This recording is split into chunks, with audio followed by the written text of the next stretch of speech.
You might think that walking is always a safe and healthy habit, but for some seniors, it actually causes more harm than good. That may sound surprising, especially when so many doctors recommend daily walks to stay active and maintain mobility. And in most cases, walking really is a fantastic habit. But not always. There are certain situations, specific health conditions, recovery stages, and hidden risks, where walking too much or walking the wrong way can make things worse instead of better. This isn't fear-mongering. It's simply about understanding when to move forward and when to pause. Listen to your body and adjust your routine.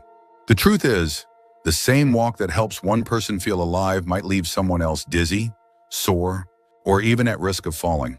And no one's talking about it, not because they don't care, but because they assume walking is harmless. But as we age, everything changes. Blood pressure, joint strength, balance, stamina. What worked at 50 might not work the same way at 75. That's why today we're going to walk through 5 types of people, real, everyday seniors, who may need to take fewer walks right now, or at least walk differently. Each one represents a common but often overlooked health reality. If you've been feeling more tired after your usual walks, or dealing with new pains, or just wondering whether something feels off, this video is especially for you. And if you've never considered walking might need to be personalized, not just prescribed, then what you hear today might just change how you approach movement from this point forward. Stick with us until the end. We saved the most surprising one for last. Now let's get started. Number 1, seniors with unstable blood pressure. It's easy to assume that if your legs work and your heart's beating, you're fine to walk. But for seniors living with unstable blood pressure, whether it spikes suddenly or drops without warning, a simple walk can quietly turn into a serious risk. That's because when blood pressure isn't well regulated, walking can place stress on the cardiovascular system in ways that aren't always obvious in the moment. You might feel lightheaded. You might notice your vision blurring just for a second, or you might not notice anything at all until you find yourself sitting on a curb or catching your breath against a wall, wondering what just happened. What makes this even trickier is that unstable blood pressure often hides behind daily routines. Maybe you've had a few dizzy spells and brushed them off as nothing, or you felt unusually tired halfway through your usual route and figured you just didn't sleep well. But for those with blood pressure fluctuations, especially those taking medications like diuretics or beta blockers, these small signs could be the body's early warnings that something's out of balance. And the last thing you want is for that imbalance to show itself during a long walk, when no one's around to help. Let me tell you about Harold, a 79-year-old retiree who took the same walk every morning for 15 years. Rain or shine, same path, same pace. But one day, halfway through his usual loop, he felt faint and had to sit down on the sidewalk. A neighbor found him and helped him home. It turned out Harold's blood pressure had dropped sharply that morning because of a change in medication, and the exertion of walking pushed his body past a safe limit. From that point on, he began checking his blood pressure before his walks, adjusted his routes based on how he felt, and even added seated exercises on days when he wasn't stable. The goal isn't to stop moving. The goal is to move with awareness, to understand that your body isn't working against you, it's trying to protect you. If you've noticed your heart racing faster than usual, or your steps feeling less steady, it's worth having a conversation with your doctor. They may suggest walking indoors, choosing flatter terrain, or even walking with a friend. These adjustments don't mean you're getting weaker.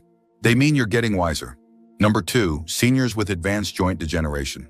Not all pain is a sign to stop, but some pain is a very clear message that your body needs something different. For seniors living with advanced joint degeneration, particularly in the knees, hips, or lower back, walking long distances or on hard surfaces can do more damage than good. It's a bit like driving a car with worn-out tires over rough roads every day.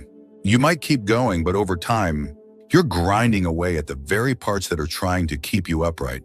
Joint cartilage doesn't regenerate easily, and when it wears thin, every step becomes a conversation between bone and nerve endings. You might think, well, movement is better than stiffness, and that's true. But not all movement is created equal. If your joints are already inflamed, if there's bone-on-bone contact, or if the cushioning around your knees has eroded, a 30-minute walk could inflame the area even further, leading to swelling, stiffness, or even falls. And sadly, too many people think this is just part of aging. They believe they have to power through the discomfort, or worse, they feel guilty for needing a break. But the reality is, when your joints are compromised, your body isn't asking you to stop. It's asking you to shift. Let me share the story of Martha, an 82-year-old widow who used to walk 3 miles every afternoon around her neighborhood. She prided herself on staying active, and folks admired her consistency. But behind closed doors, Martha was icing her knees every evening and waking up stiff every morning. She assumed that pushing through was the brave thing to do until her doctor showed her x-rays, revealing severe osteoarthritis in both knees. From that day on, she switched to shorter walks on cushioned indoor tracks, added water aerobics to her routine, and wore joint-supportive shoes that changed everything. Within weeks, her pain decreased. Within months, she was sleeping better and smiling more. She didn't stop moving, she just started moving smarter. It's important to understand that arthritis and joint wear aren't signs that you're broken. They're signs that your body has carried you a long way and now needs a little more care. If walking leaves you aching for hours afterward, or if you feel grinding, locking, or burning sensations in your joints, that's your body waving a flag, and it's okay to respond. There are so many low-impact alternatives: cycling, swimming, chair yoga, stretching, that keep your joints happy without wearing them down. Walking should bring life to your steps, not take life out of them. If that's not your experience right now, there's no shame in making a change. Longevity isn't just about moving forward. It's about knowing when to ease up, when to listen in, and when to walk a little differently than you used to. If you're still watching this video and finding these insights valuable, please comment number 2 below to let me know you're here. And if you haven't subscribed yet, I recommend you subscribe and turn on the bell so you don't miss any videos. Your support helps us continue creating good content to inform and inspire you. Now let's move forward. Number 3, seniors recovering from recent surgery. There's a kind of impatience that comes after surgery, not out of recklessness, but out of hope. You want to return to normal. You want to get back to your routine, to your independence, to your strength. And for many seniors, that means going back to walking. But when your body is still healing, especially after operations involving the spine, knees, hips, or even abdominal organs, jumping back into your old walking habits too soon can quietly reverse your recovery. What feels like a slow stroll to your mind might feel like a hammer to your healing tissues. Post-surgical recovery is not just about scars closing. It's about ligaments, muscles, and nerves relearning their function. And if you walk before your core strength has returned, before your balance has stabilized, or before inflammation has settled, your body will absorb that strain somewhere, and it often chooses the weakest point. That's why so many older adults who resume walking too quickly after surgery end up back in the hospital with pain, fatigue, or complications that were entirely avoidable. The hardest part, they were trying to do the right thing. They thought movement meant progress, but in truth, they needed rest, guidance, and gradual re-entry. Let me introduce you to Frank, a 74-year-old who underwent lower back surgery after years of discomfort. His surgeon told him to take it easy for a few weeks. But Frank, being the stubborn and well-meaning man he was, didn't want to lose the walking habit he'd built. So he started walking short distances within days of coming home. At first, he felt fine, but by the second week, he noticed shooting pain down his leg and a sense of instability he hadn't felt before the operation. His doctor later explained that he had strained the surrounding muscles before they had time to re-engage. What Frank thought was a noble return to form ended up delaying his full recovery by months. The body after surgery is like a house after a storm. You don't move furniture back in before checking the foundation. You take your time. You go room by room. And when doctors recommend physical therapy, they're not just trying to fill your schedule. They're giving you tools to walk again with stability, strength, and confidence. The truth is, your muscles remember, but only if you give them time to rebuild. And pushing too soon doesn't make you strong. It makes you vulnerable. If you've recently had surgery, or even if it's been a few months, don't assume your old pace is the right pace now. Ask your care team what's safe. Listen to your breath, your balance, your fatigue. Every step counts, but only if it's part of a larger plan. Healing isn't about how fast you return. It's about how well you return. And sometimes that means walking less so you can live more. Number 4, seniors with peripheral neuropathy. There's a strange kind of betrayal when your own feet stop sending the right signals to your brain. You might feel numbness, or tingling, or like your socks are bunched up when they're not. That's peripheral neuropathy, the gradual loss of nerve function in the feet and legs. And for seniors dealing with it, walking becomes a very different experience.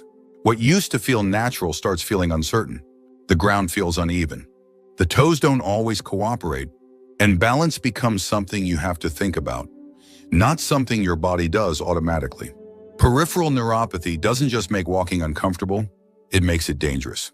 When your feet don't sense pressure or pain clearly, it's easy to step on something sharp and not notice.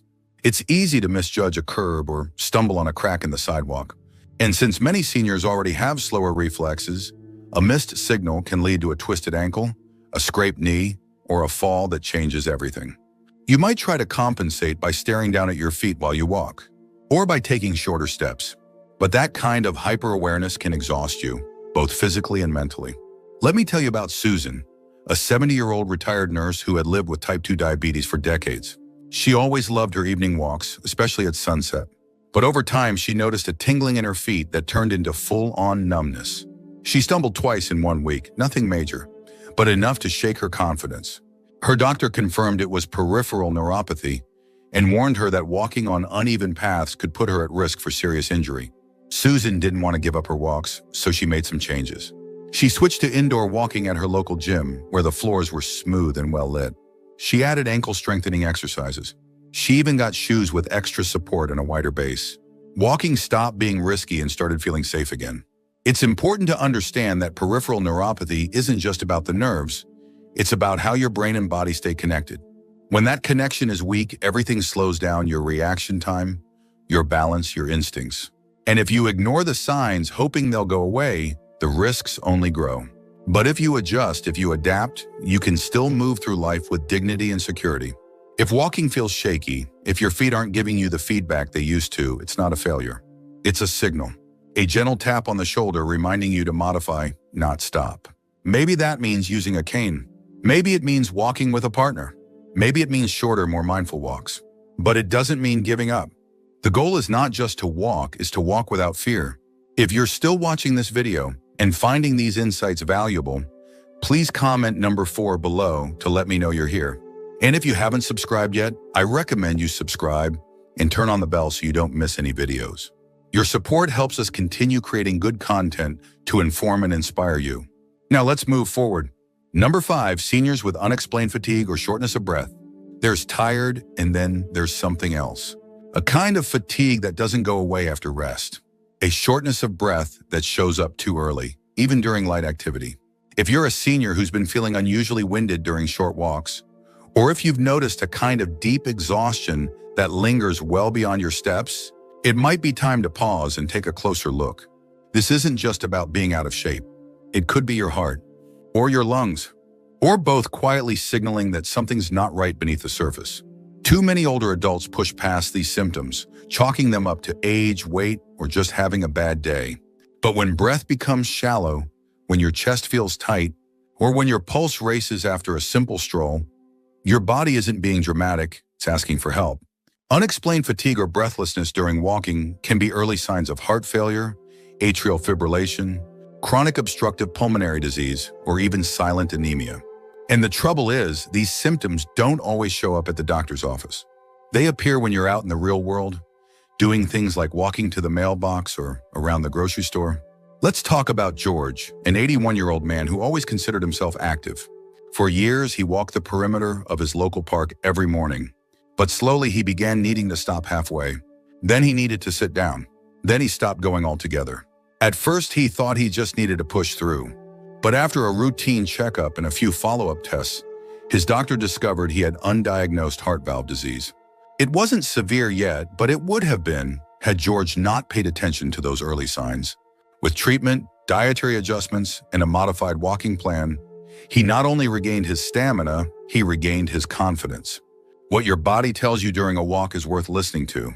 If your chest feels tight, if your breath shortens quickly, if your legs feel like lead, don't ignore it. These aren't signs of laziness. They're signs of something deeper. And pretending they're not there won't make them go away. But asking your doctor about them just might catch a problem early, before it grows into something larger. It's okay to slow down. It's okay to rest. And it's more than okay to say, something doesn't feel right. Because the sooner you speak up, the sooner you get to walk with peace of mind again. Not in fear, not in confusion, but with trust in your body and the support it needs. Final thoughts. Walking is one of the most natural things we do. It's how we explore the world, stay active, clear our minds. For many seniors, it's a lifeline, a way to stay connected to their community, to their routine, and to a sense of independence. But just because walking is simple doesn't mean it's always safe. And just because it's usually helpful doesn't mean it's right for everyone all the time. What we've shared today isn't meant to scare you away from movement. It's meant to invite you into a deeper kind of care, a care that listens, a care that adapts, a care that honors where you are right now, not where you used to be. Maybe you saw yourself in one of these 5 people, or maybe you saw someone you love. If that's the case, don't jump to conclusions, but don't ignore the signs either. Talk to a healthcare provider who understands your history. Take the time to explore safer ways to stay active, ones that protect your joints, support your heart, and respect your healing. Movement is important, but thoughtful movement, that's how we live longer, stronger, and with fewer setbacks. And remember, adjusting your walking habits isn't giving up. It's growing up. It's wisdom in action. It's what happens when we stop comparing ourselves to our past and start paying attention to what our present is trying to say. Whether you're recovering from surgery, managing a chronic condition, or just feeling off lately, know this: there's no shame in stepping back, reassessing, and walking a new path. Sometimes fewer steps mean more life. Thank you for joining us today. We'd love to hear from you. Leave a comment below and share one thing you learned today and how you plan to use it in your life. Your thoughts are important to us, so don't hesitate to share them. Reading your comments gives us great motivation and encouragement. If you enjoyed this video and found it helpful, please like, subscribe, and share. Your support helps us continue creating good content to inform and inspire you. Thanks for watching, and we look forward to seeing you in the next video.